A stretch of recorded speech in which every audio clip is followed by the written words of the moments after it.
in Chicago, Illinois. This is our second quarter technology exercise where we have the opportunity to bring our full-time NDR members along with our volunteers who are other employees to give them an opportunity to practice what we do if there's really a disaster. This is a tool and supply trailer we're bringing on. We bring our own yard dog so we can move the trailers around, and that just gives us a lot more flexibility rather than using a full-size semi-tractor. We have 18 pieces of equipment here. We have 6 pieces of technology, and we also have support trailers. If we didn't practice in real conditions, we wouldn't be ready to respond when a real disaster happens. So when you have an office that's failed in an area, whether it's from a flood, a hurricane, or whatever the particular event might have been that caused it, ultimately your cell phone doesn't work, your credit card doesn't work, ATM is down. Getting those services back up allow normal society to continue.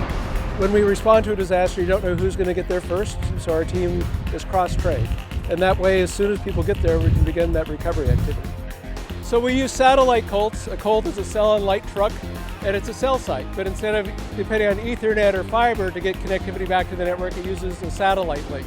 Big vehicle, great for high water, rough conditions. So we'll do fire response for an incident command site that's in the middle of the forest. It also lets us go out to the edge of where a storm has impacted something, where maybe the normal cell service has been impacted. We can set up cell service using the satellite colt.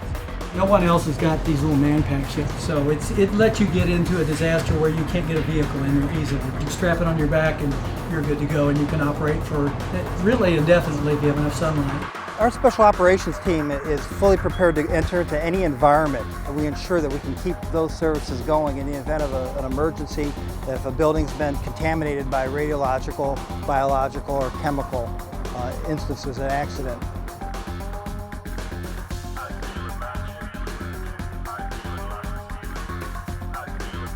If there's a disaster, you want to be able to tell your family that you're safe.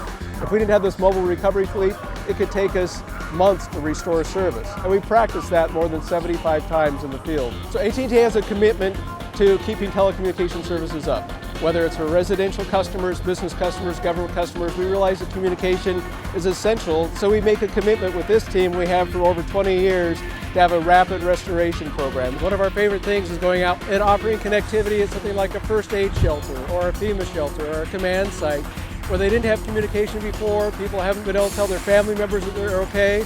All of a sudden we give them Wi-Fi access or we give them VoIP access. They pick up a phone and they say, we're going to be okay. We may not be the hands that pull you out of a fire, but we do work directly with the fire department, the police department, the state emergency agencies. We're giving them the tools they need to do their job.